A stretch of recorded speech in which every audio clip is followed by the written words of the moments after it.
Howdy, and welcome to episode 109 of the In the Rabbit Hole Urban Survival Podcast. In this episode, we look back to look forward. We're your hosts, Aaron and Jonathan. And you are in the rabbit hole, safe and sound.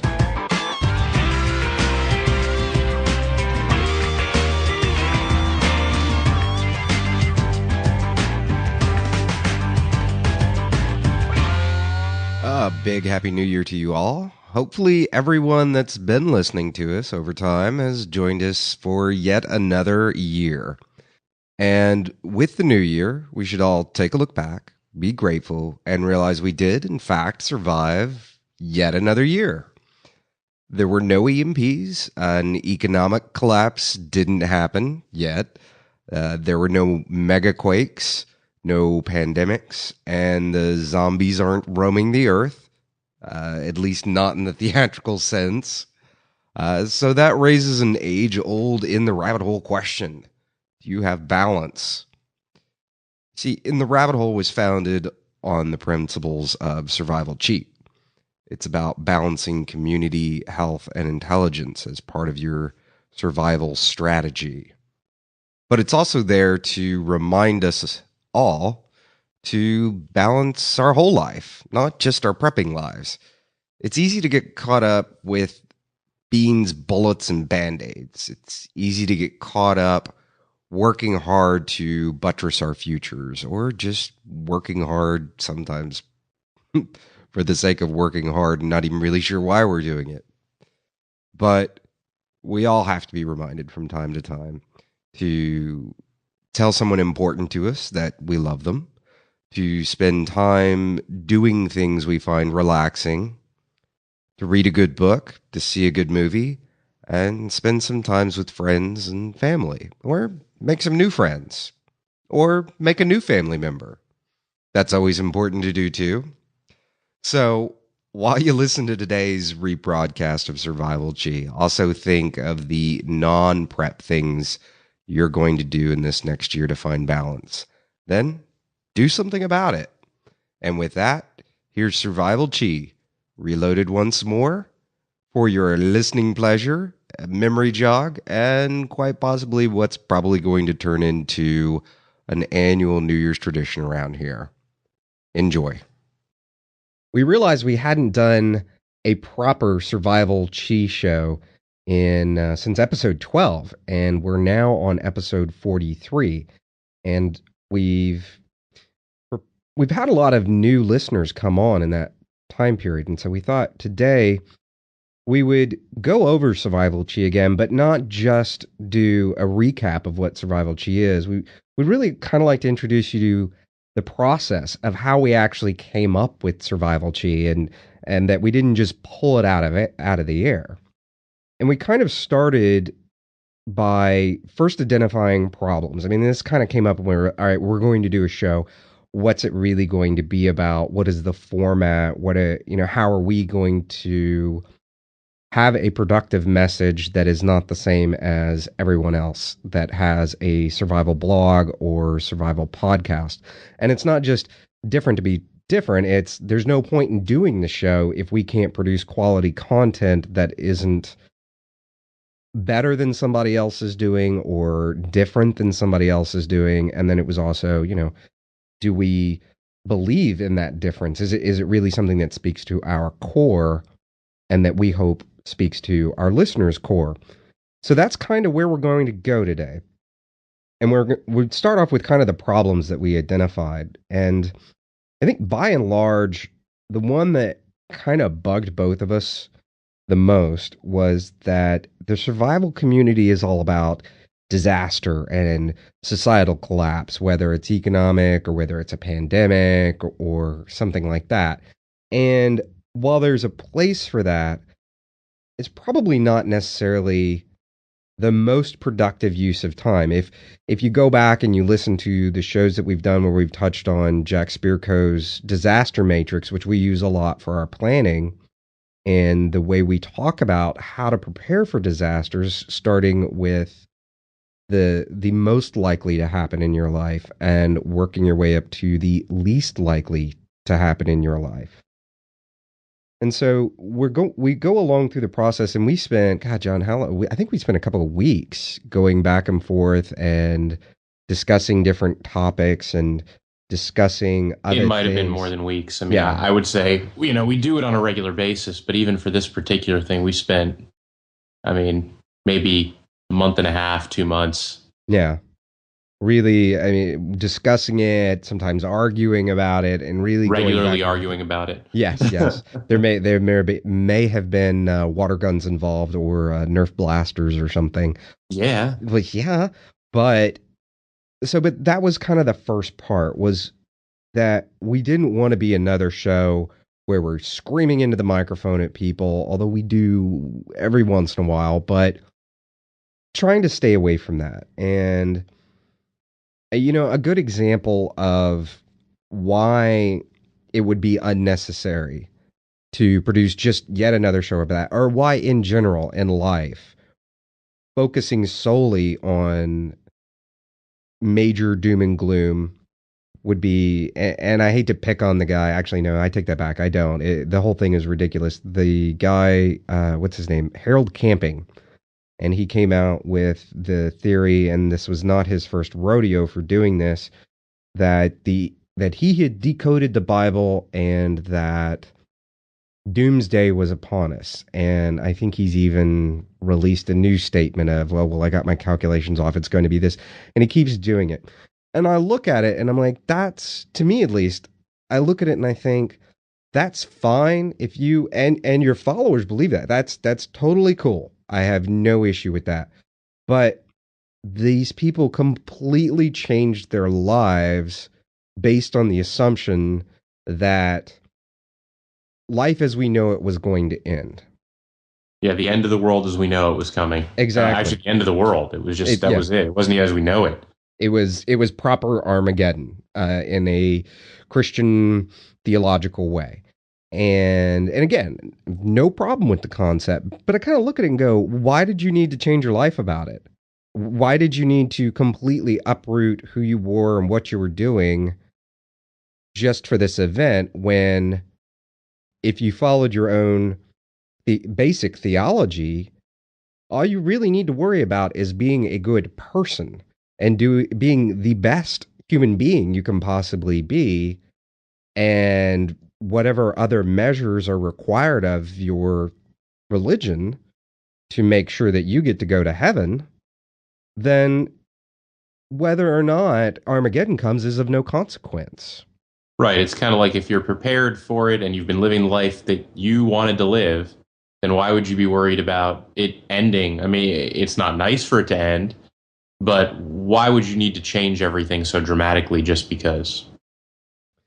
The next problem that we identified was, from our standpoint, people get really nervous about calling themselves survivalists, and other people get nervous when somebody tells you they're a survivalist.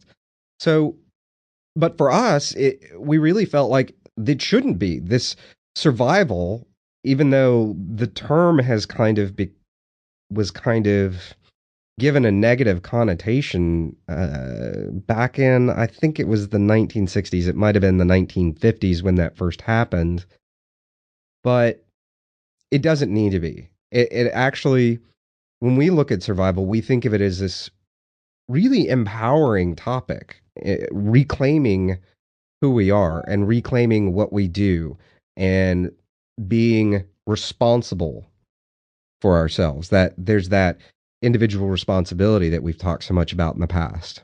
Things that can happen in your life, even up to the medium-sized things that can happen in your life.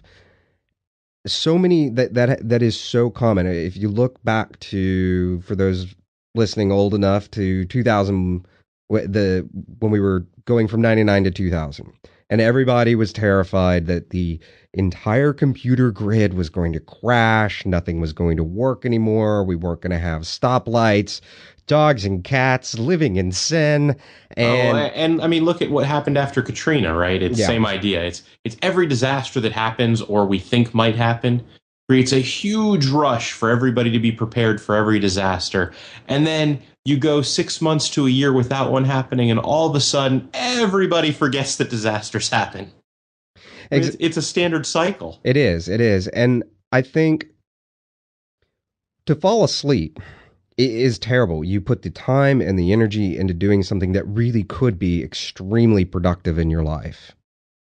To then go, well, maybe that really isn't ever going to happen. And we're not saying that we didn't, by we, I mean, Jonathan and I didn't have the same thought. And I do from time to time still have the thought, man, maybe I'm putting through a lot of effort for nothing. But then I think back to what the core concept of survival chi is and think, it doesn't matter. I can keep doing these things, and these things do have, whether things go wrong or whether things go right, all of these things that I'm doing in my life to be prepared that fall under the survivalist umbrella do actually benefit my life. And one of them, actually, I just had something that really was a major impact on my life that we'll maybe throw in a little bit later. But it was a huge benefit that all came from doing all of this stuff and really working every day. And so that was kind of where we started to identify, okay, this really needs to be about doing good in your life. Right. Just to put a slightly different spin on it, it can never be a negative thing to do good things. And if those good things are, even if that good thing is the idea of storing food, it can't hurt you to store food. All it can do is mean you have a food store. The worst case scenario is you can buy less food for a while and use up some of your store, or, I mean, that's your worst case scenario. Your best case scenario is that you never need to use it and you just use it. The worst case scenario, actually, to go back a little bit, the worst case scenario is that you actually do have to use it. And it's a critical thing because you can't get food anywhere else but from your food store. But the best case scenario really just says, hey, I go through my food store, it hedges my bets on cost, I save a little bit of money. There's no downside to that. Same thing with any of the other things we talk about when it comes to survival chi. Maintaining a network. That's what Aaron was just talking about with good things happening in his life recently, or part of it, not the whole thing, but that's a piece of it. Maintaining a network can never be a bad thing. It's all about maintaining friendships, relationships, human interaction, being a good person. I mean, helping others, we talked about it in the last episode a little bit, but it's that idea of that social banking system of, putting a little bit in, taking a little bit out. When we all do that and help each other, that's a positive. You can't get a negative out of doing these things. Exactly. The next and probably most obvious difference was when we read about survival or when we listened to other people speak about survival, it was almost always from the standpoint of running off to the woods or just in general moving to a much more rural environment. And for those people that do it, I think we kind of go back to the problem of falling asleep, or changing your life to unnecessarily. And if it's your thing and you do want to live in a rural or live in the sticks, that's fine, more power to you. But for those of us that kind of really enjoy the city and even enjoy really dense urban environments and the benefits of that, well, how do we be survivalists? How do we prepare and stay in the city? And there are some people that talk about it, but I think none of them do it either in a rational way or in a way that's easy to relate to. There is a really great author, and that I think a lot of people know by the name of Fairfall. He's fantastic. Problem is, when he talks about survival, he's coming at it from a standpoint of somebody who's been through an economic collapse. If you are brand new to survival, that's a huge, jagged pill to swallow, and to try to conceptualize and visualize and identify with in any way what that would be like, at least for American survivalists, that we've had some rough economic times, but our dollar hasn't collapsed yet, and nothing really major has gone wrong here from that standpoint, where we really are having to survive and where carrying a gun every day or carrying a knife every day really is a necessity. So, and I think most of the small handful of urban survivalists that are out there come at it from that way. And even when we go through the small selection of urban survival books, they come at it from a very similar standpoint. There was a book that I reviewed a while back, and it was Ragnar Benson's Urban Survival, and that book started off flat out couldn't figure out where the book was coming from. Why was the author talking about it? Because it was talking about urban survival from a standpoint of your city being a war zone, a literal war zone. It was almost as if he was writing about it from being, what was it, Sarajevo, or where was there was an urban war 10 years. It doesn't matter, but anyway, it was there have it been was a bunch recently. yeah, Actually, exactly. so, yeah. This was about 10 years ago, I think, but it was so far outside the context of people's lives. And while the information was good, if we're ever in that situation, and there was other information that was really good about preparing, it was so hard to identify with. And I got done with the book. It's like, it was interesting, but it's just hard to even connect with the author or the material. So that was kind of the real problem that we saw, that really said, okay, we have something within that urban context. We really have our second piece now that really does make it worthwhile for us to do the show, the blog, and for y'all to conversely read and listen. The final thing that we really kind of came across was, this is more of a nitpicky thing, in my opinion, which is poor quality. Some of the blogs out there are just decent information, but written badly. And podcasts, similarly, bad audio. Now, not that we always have the best audio, or not that we are audiophile quality of audio, but to me, it's really about craftsmanship. Your message can be fantastic, and your message can be totally worth listening to. But if you don't put as much energy into the craftsmanship. Yeah, if you go to a restaurant and order the best meal they've got, and it comes out to you looking like a pile of poo, you're less likely to want to eat it. And that's why chefs spend so much time doing things like plating. Looking at something is just as important as how it tastes. How does it look? And it's the same thing we felt with all these blogs we were reading and all the forums we were looking at, and even the books that were out there and the podcasts. It was kind of like, yeah, there was some good information we could glean from them. Most often, it wasn't directly related to our lives because of the urban aspect that Aaron alluded to. But even more than that, it was sometimes they were just painful to read or listen to or whatever, because it was just so poorly done. It was like, this is an afterthought, and I'm going to throw it together because people might be interested, which I appreciate them doing that. And I do. And I don't, if people have ideas they can share, go ahead, do it, and then polish it up later. But please, at some point, try to polish it a little. Yeah, and especially if you turn it into a business and you're making money off it. Exactly. There is something to be said for pride in craftsmanship. And I think I was watching the documentary recently on Steve Jobs' life.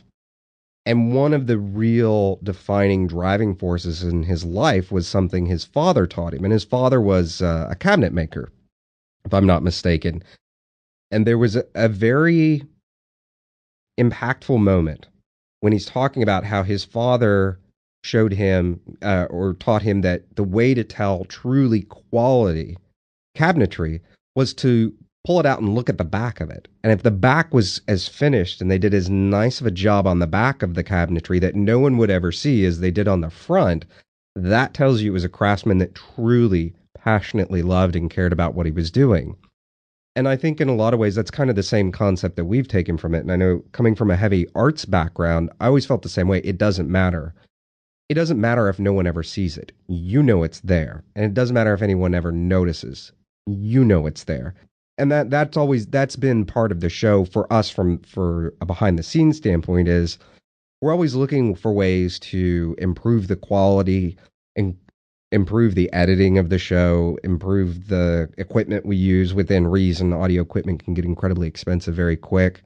Improving what we put out. An example would be videos. And videos is something we've really wanted to do, but part of it is everything that we've done, we've kind of looked at and go, no, it's just the information's good, but when I watch it, I'm a little distracted by or sometimes a lot distracted by bad audio, or just the video quality itself isn't that great.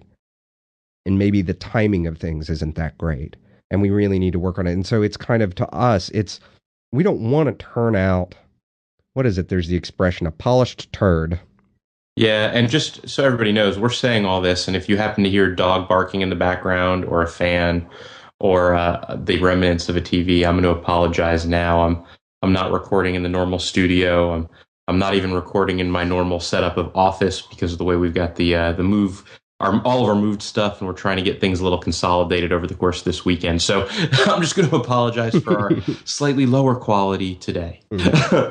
So then we took all of that and we kind of, like any business, one of the best things you can do is come up with a mission statement, that defining sentence or even paragraph that really simply lays out who you are. And we'll actually share that with you today. And usually this is something that just stays within your notes. And it's not usually something, but you're our friends. We like you and we want you to know what the show's about. And if you're brand new, you're still friends and we want you to know what you're getting yourself into.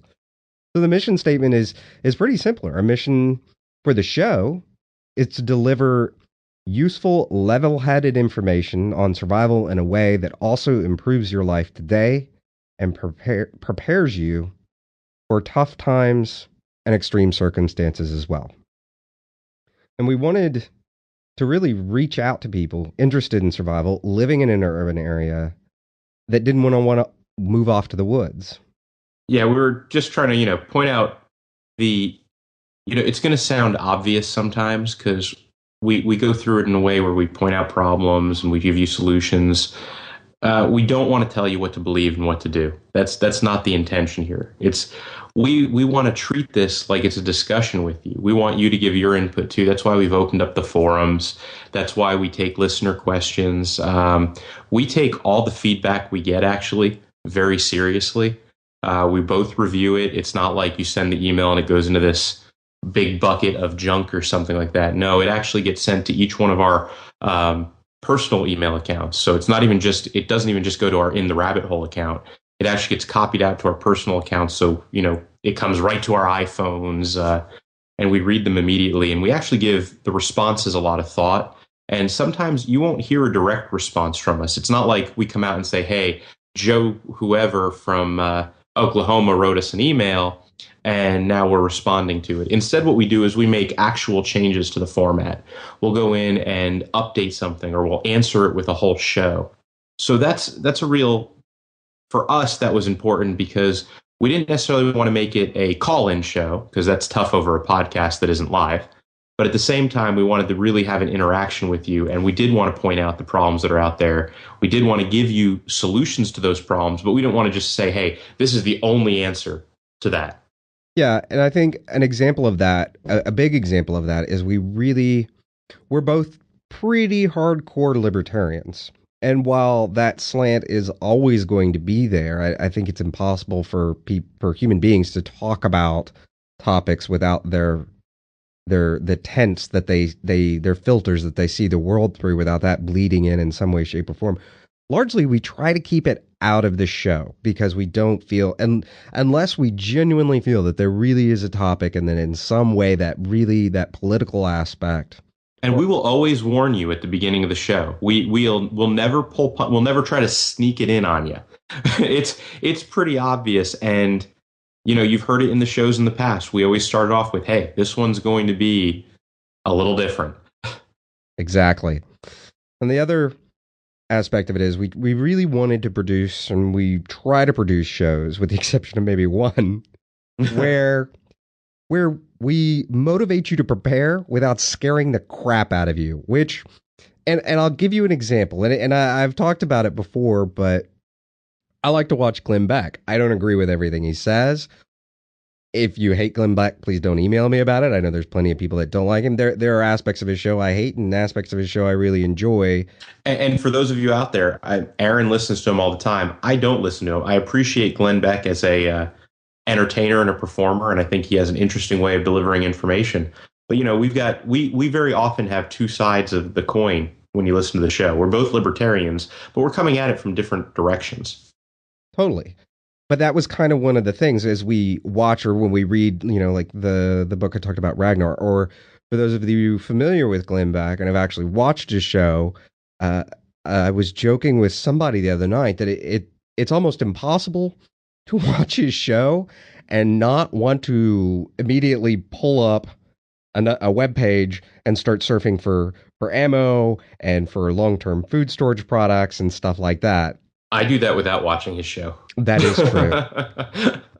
As I'm sure many of you listening do too. I do that reading the New York Times. Yeah. Yeah.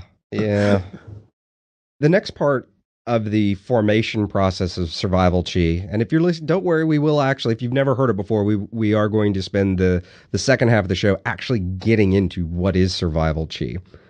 But the formation process, is we talked about that, we went back and forth for maybe a month, maybe even longer, and talked it out. And there were questions that we asked each other and asked ourselves, and it started with some very simple things, which is, well, what is survival? What does survival mean? Is survival just about getting through a disaster, or is survival really about a quality of life, regardless of what's going on? Well, and what's interesting also is in these conversations, we've had some of you ask us too, how do you guys get into these interesting conversations? And I'm going to give you a little bit of insight, because since the show is about how we came up with the show and a little bit about the philosophy behind it, I'll give you some of the behind the scenes. A lot of our thought process actually happens on the way to and from the gun range. We've mentioned this before, but Aaron has this Tahoe, and it's a Chevy Tahoe. You'd think like any other, but it's actually the second Chevy Tahoe in my knowing Aaron, and the first one lasted a very long time. The second one's been around for a while now too, because we've known each other for quite a while. I've actually had three in the time I've known you. Yeah, not in the time you've known me, but I've had three in my lifetime. See, there you go. So this is number 3, but the second one I've known. And what we find is that when we sit in the Tahoe, it takes about 2 minutes, and it's normally any shorter than 2 minutes, and it's just not worth having this type of conversation. It takes about 2 minutes. The gun range happens to be about 45 minutes away, Aaron? Yeah, it's about 45 minutes.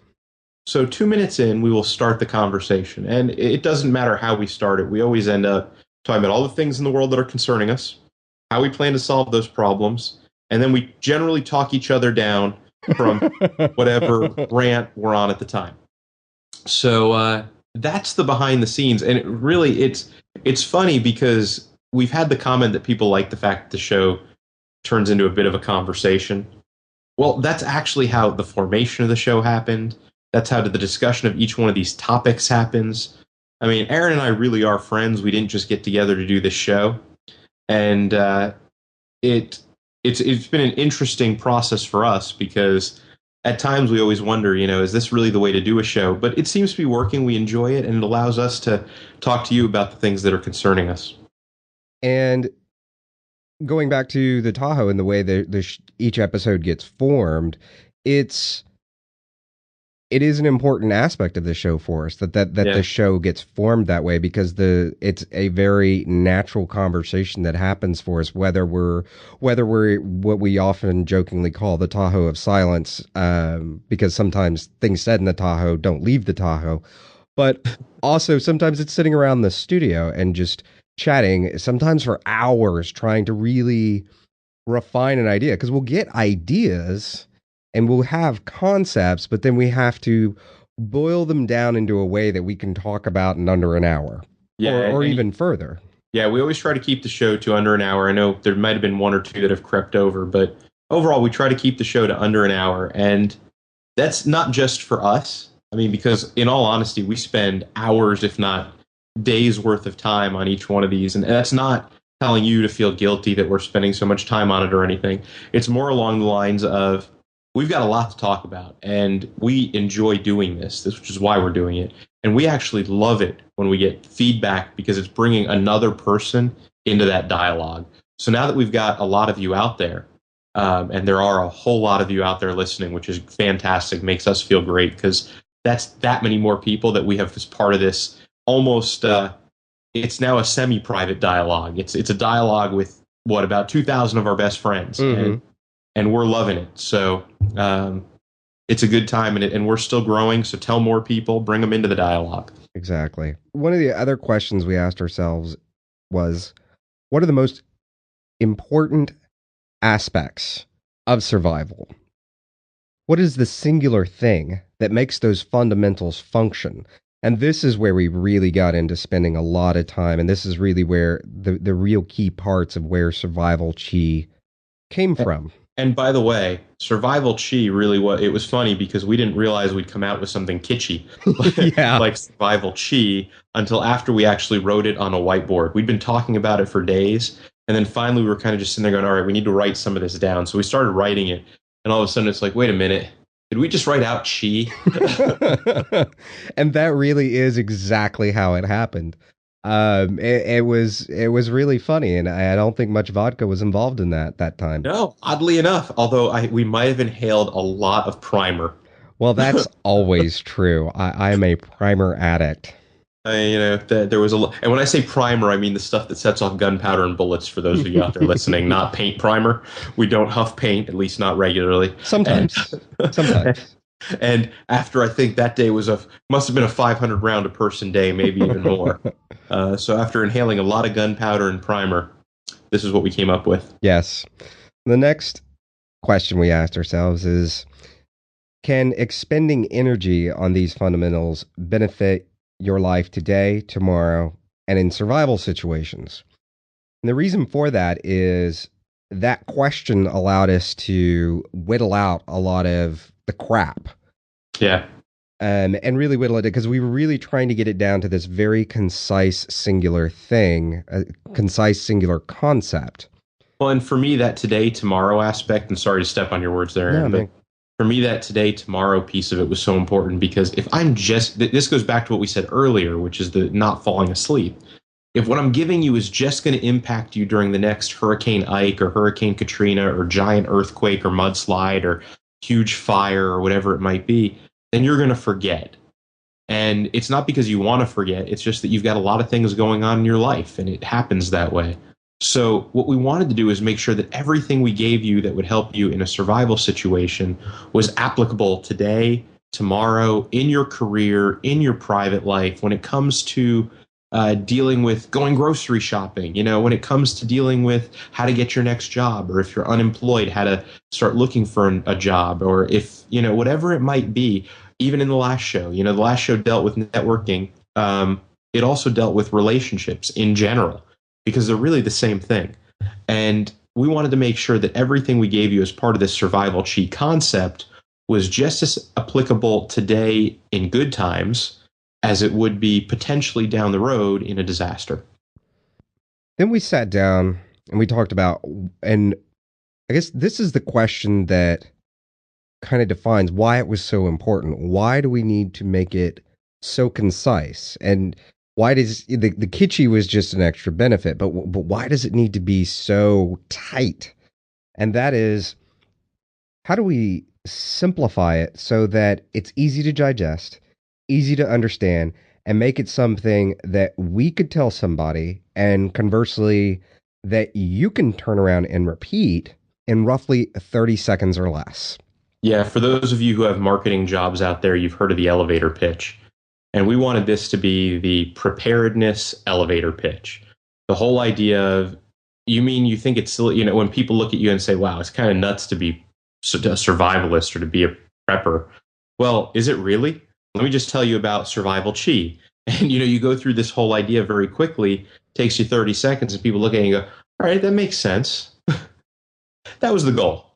That really was. And that's because that's kind of one of the problems we all have. And we talked about in social networks, and we also talked about in the episode of convincing others to prepare, that people have that, and we even talked at the beginning of the show, that people have that initial reaction that maybe aren't already interested in survival, or are interested in survival, but haven't really kind of made action towards getting there in any way. And so you want to make that pitch as quickly as possible in as rational and as productive and this will benefit you in the here and now way before you lose their attention or before they get a chance to really put walls up.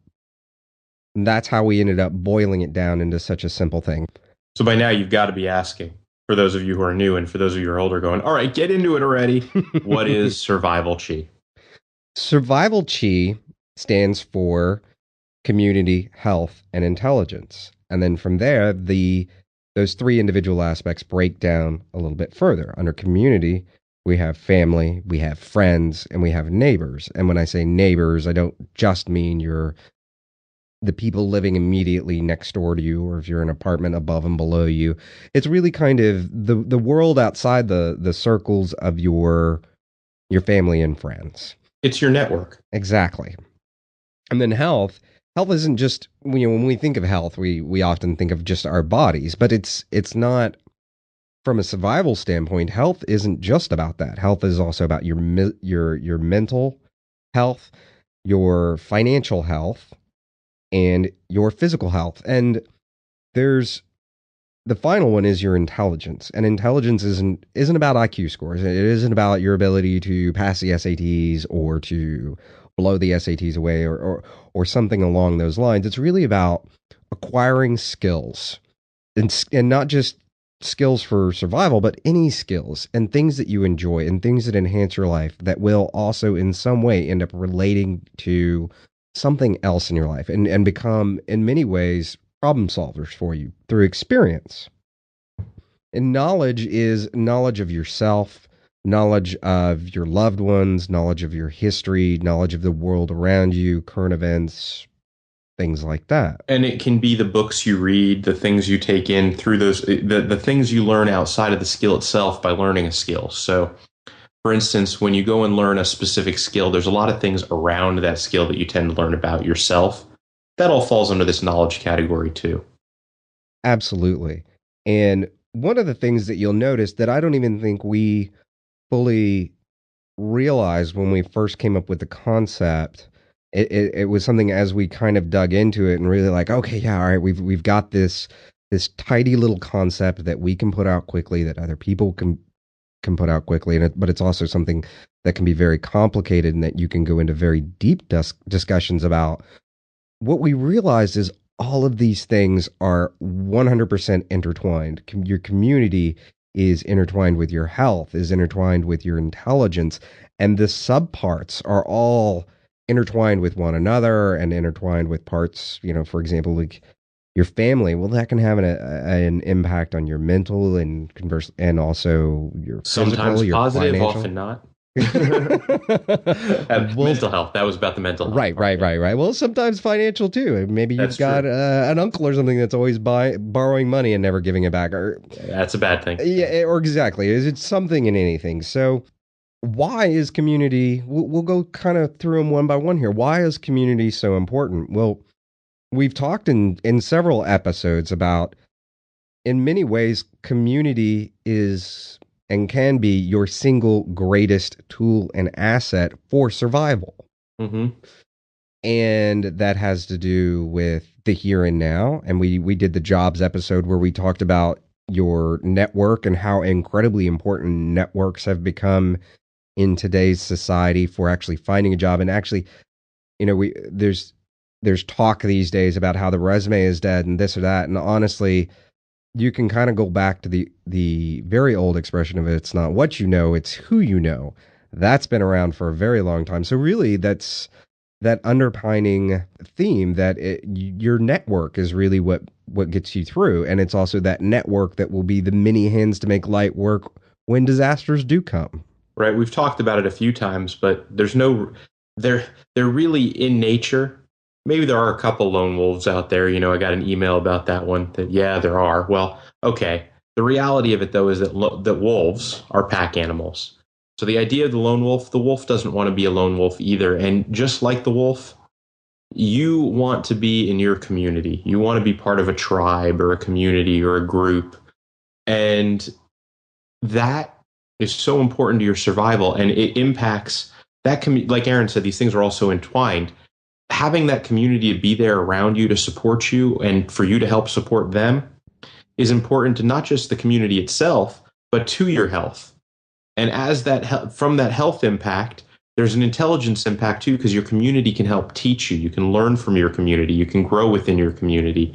So there's so much of that community that's actually directly in relation to the other two pieces that it is.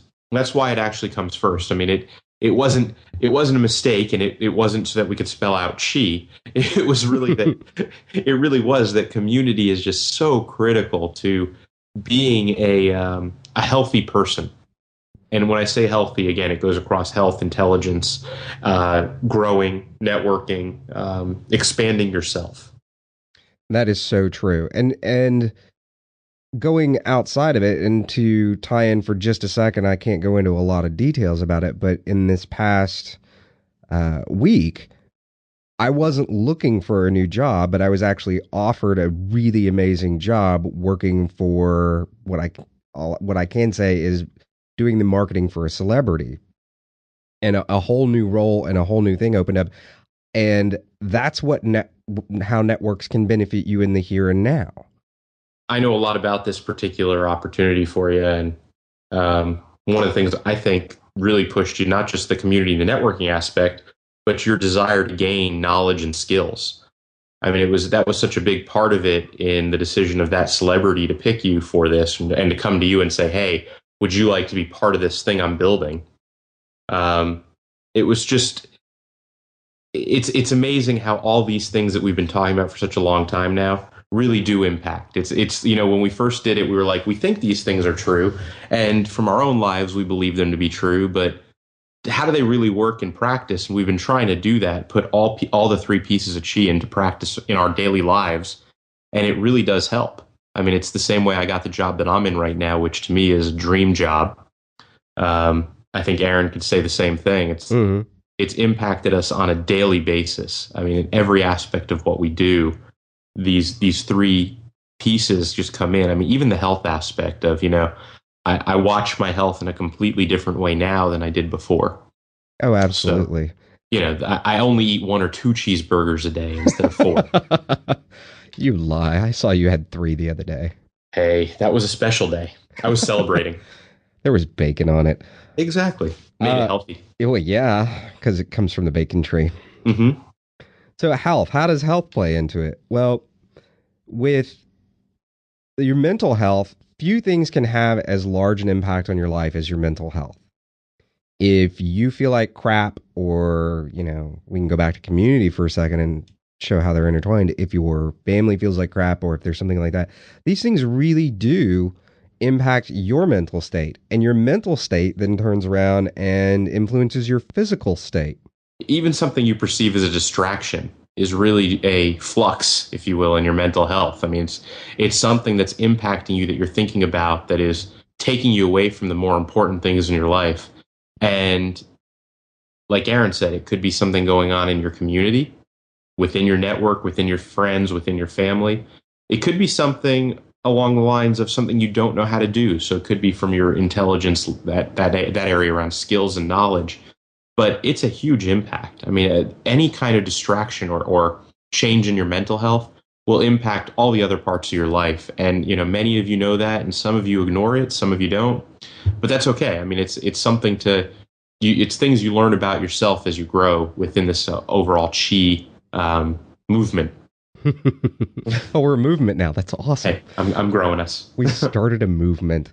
So, and your physical health is, I think a lot of people don't really realize just how influential your physical health can be on your mental health. If you're getting exercise on a regular basis, being 4 days a week, you really do start to feel good for a number of reasons. One, your body starts to release endorphins. 2, you get into better physical shape and your immune system improves. And you also have the added benefit of looking better, and looking better always makes everybody feel better. So it's huge. People feel better when they look. Oh, and you know what? I'm going to endorse something right now. I'm getting nothing from these people, or it's not particular people, but my wife and I, Karen and I, just started a program called C25K. And what it stands for is Couch to 5K. Now, neither one of us was a couch potato before. but we also hated running. I mean, and Aaron can attest, I have all kinds of bad things I would say about running as a way of exercise. I mean, to me, running was something you do to get away from something or to something. You don't just do it. But I started this program called C to 5K, and the whole idea is you get up to 5K, which, by the way, is 3.1 miles, for those of you doing the math. And you go from 0 to that 3.1 miles. And by the time you finish this 9-week program, the idea is that you can run that 3.1 miles without stopping or slowing down. You know your pace, you can set it, and you can just go. And that's a big deal. Well, I will tell you, I've now been doing it for just 2 weeks, and it has made huge improvements. So for those of you looking to just get started into exercise, and I know for many of you out there, it's way too cold to start an outdoor sport, or it's getting to that point of winter. So maybe you can do it on a treadmill or something else. But here in Texas or in Austin, cold is now 70 degrees, so that's perfect running weather. And but I will tell you, I fully endorse the concept of the C to 5K. You can find out all about it on the internet. There's all kinds of apps you can download for the BlackBerry, for the iPhone, and for Android. You don't need those apps. It's a pretty simple program, and it's all written out in many websites online. But it's a great way to start the process towards better physical health.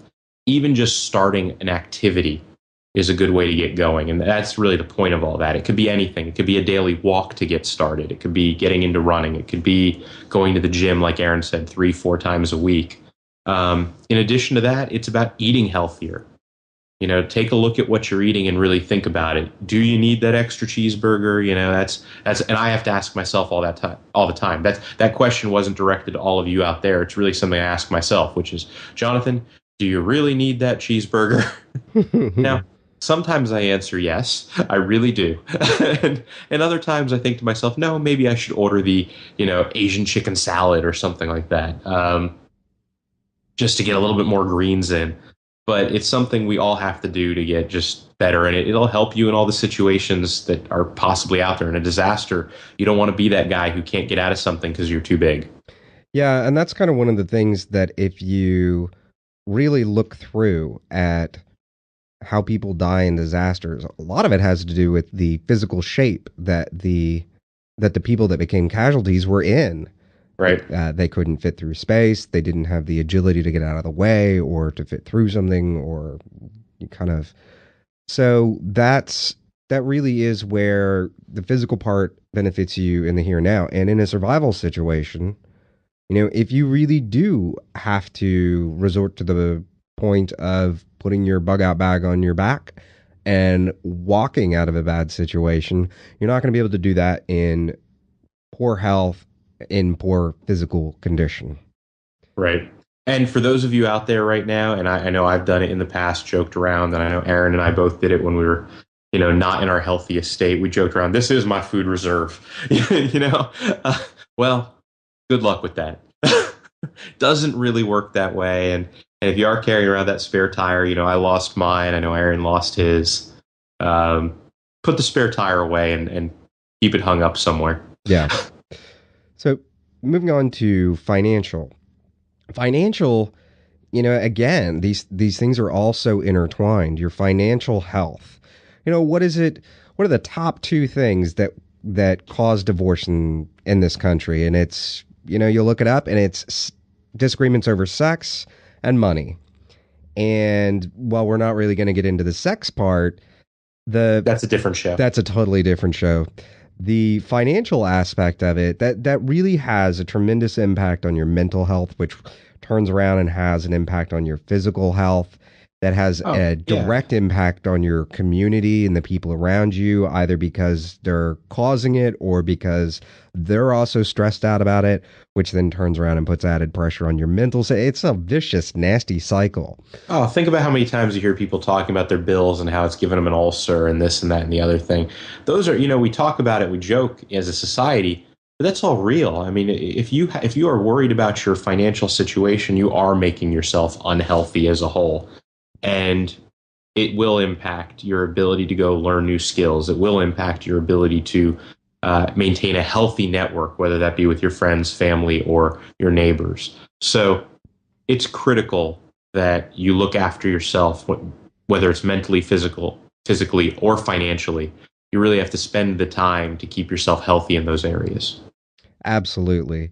And intelligence is a very interesting one because it really does impact everything else. Just like all of these things all impact one another.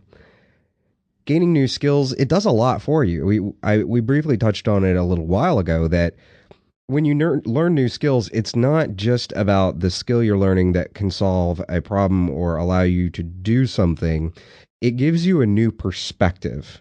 Every new skill and every new depth you reach with a skill gives you a new perspective that allows you to have that much more experience in the world to solve other problems. And that's, you know what, that's a lot. That's a big part of life is problem solving. And knowledge in is much in the same way in that you're gaining experience and you're gaining new information that can help you solve problems, help you see opportunities, help you see bad opportunities, and make better decisions. Believe it or not, reading a book about something isn't just reading a book about that thing. What you're doing is you're taking in a whole new perspective on that item, right? So, and again, we're not talking about IQ here as being some genius intellect somewhere, the big brain concept. But if you've read a book, even if the book takes you a month to read, 2 months to read, whatever, you skim through it slowly. When you get through with that, it gives you a new way of looking at a topic. So when you look at it, you're not just looking at it from your perspective. Now you have someone else's also to bring into it. It allows you to better problem solve. It allows you to take a look at how to learn that skill in a slightly different way. To kind of go into, all right, these concepts that we've laid out and everything, we're all well and good, but these are big concepts that we're talking about. And how do you make these things, where do you even begin to implement them in your life? Well, before doing anything, ask yourself if it either harms or benefits any one of the three primary survival chi areas, whether we're talking about doing something for survival or doing something in our daily lives. And the next very simple thing to do is create simple goals. And we did two different shows. One was on the 7 Habits, which was kind of a spoof on Stephen Covey's book, and the other one was on we did a thing on the survival template, and we're going to put links to both of those in the show notes. Kind of go back over those and really look at them because we have a homework assignment for you this week. Well, and actually, really quickly, before we jump into that, on this simple goals idea, and Aaron, you wrote that line, and I'm glad you did. I was just reading a great study done by Harvard Business Review. And they actually wrote a paper on what makes successful people successful. And they actually said that it wasn't intelligence, it's not luck, it's not all these other pieces we think it is. It actually comes down to creating simple goals that are easily understood by the person who wrote it. So you write your own goals, right? But a lot of times we'll write these very lofty, I don't know, lofty is probably the best word, lofty goals. And if you can actually take that and turn it into a bunch of simple goals and steps, you're much more likely to achieve what you want to than if you were to write some lofty thing like be the best survivalist. Well, being the best survivalist, well, that doesn't mean very much. It's an interesting idea, but it doesn't really mean anything. But if you can create a simple goal, a simple concept of I want to do X, and X is something like I am going to learn how to sharpen a knife better. Well, you'll probably actually be able to achieve that. And then if you go to the next step of not only am I going to be able to sharpen a knife, but I now want to take one and learn how to put an edge on a knife. Then you're actually going to learn to achieve that. And you can go one step at a time until one day you go, you know what? I know how to make a knife. So it's just that type of goal setting. And that, here we go. Now let's get on to the homework assignment, which Aaron spent some time coming up with here. All right, here we go. And before we get into this, I do want to thank BM Jeep from the forum. And today and next week's shows were actually his ideas. So thank you, Mike. This was stellar stuff. And I think we would have gone probably another year before we thought to go back to Survival Chi again. So, and to do a homework assignment. So the first thing you need to do this week is review what activities you have been doing and ask yourself if they enhance your community, your health, and intelligence. And if they do not enhance, if they in fact harm, or if they do nothing for those things, then consider cutting them out. Maybe even do a little more than just consider cutting them out. Maybe actually cut them out. The next thing you need to do is develop and write out your goals for furthering your survival chi in ways that prepare you for tough times, but also benefit you today. And really sit and think about it. First, scribble them all out, stream of consciousness, throw them out on the paper, but then go through and kind of weed through them. And you know what? That's a tough one for some people to think about. And I'm actually going to use the knife example again. And the reason I am is it actually comes from something I'm doing, and I think Aaron is actually going to participate in also. But it's this whole idea of something that benefits skills. So I picked skills, and I found a class in with a master knife maker on how to sharpen knives. I thought to myself, all right, that's pretty good. That's pretty good. It benefits me today because I do have kitchen knives I'd like to sharpen, and I hate the idea of having to take them someplace and pay to get them sharpened by somebody who may or may not ruin a really nice chef's knife. So that benefits me right now. As soon as I take that class, I have immediate benefit to myself, my wife. We've got nice kitchen knives. We'd like to keep them sharp. But down the road, let's say there were a disaster. The idea of knowing how to properly sharpen my knives using a really nice whetstone and really taking it to that level of truly being able to put a nice edge on a knife makes a knife a more useful tool. And having that more useful tool in a disaster scenario that I know I can restore back to a perfect edge every time offers real benefit to me. And it's a skill I can take with me today, 20 years from now, through a disaster. Without a disaster, doesn't matter. And it's that type of skill we're talking about here. Those types of skills, not just one, but many. You've got to add those up and turn it into a whole lifestyle. I couldn't agree more. The third piece, for some reason, we seem to really like the number 3. The third It's a good number. It's a good number. Today's show is brought to you by the number 3. Mm-hmm. Expand and exercise your community by getting on the forum and sharing your survival chi plans. Now, this isn't some dastardly ploy to get you involved in yet one more in the rabbit hole experience. We really want you to get on there, and we really want you to not only share your ideas with others and share your thoughts and solutions with other people, but also the benefit of a community is to get feedback and maybe see things from perspectives that you haven't before. And that's one of the reasons why Jonathan and I work so well together, is while in many ways we're extremely similar, we come at things each with our own perspective. And you know, Jonathan will totally pick up on stuff that I miss, and I'll pick up. Yeah, totally. So get on there, and you'll get constructive feedback, and you'll probably help somebody else out by putting your plan on there. If you've got something that's, extremely personal, then that's fine, leave it off. But even if you just put up your general plan, and each person puts it under the general category, and if we get enough people, we're actually going to make it a permanent category that show listeners and forum users and blog users can go to and engage in from here on out, because I think it is such an incredibly powerful tool. And this is a great way to use community to really challenge yourself to get a better plan, right? So if you've got a plan now, and by the way, if your plan is a very simple one and you're kind of embarrassed about it, this is a better reason to throw it out there. Don't be embarrassed about any plan, by the way. If you have a plan, you have just beat 99.9% of the people out there. So if you have any plan or come up with any type of plan, be proud of it, stick it out there, and be willing to say, hey, guys, what should I add to this? Or what's on this that I don't need? And feel free. One of the things I expect is everybody will be taking a look at all these plans and learning from each other. And in the end, we will have a community of people with the best plans out there. Absolutely. And not just survival plans to improve your life in the here and now. Right.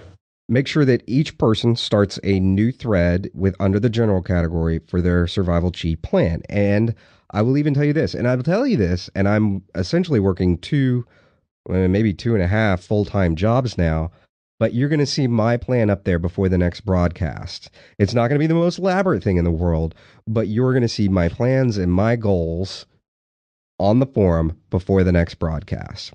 All right. I'll do it. I'm throwing down the gauntlet and making Jonathan do it too. I'll get mine out there too, because I don't want to feel like that guy. Don't be, by the way, for all of you out there, don't be that guy. Be one of these guys. Yes. Don't be that guy. All right. And with that, we wrap up episode 43. Thank you for joining us.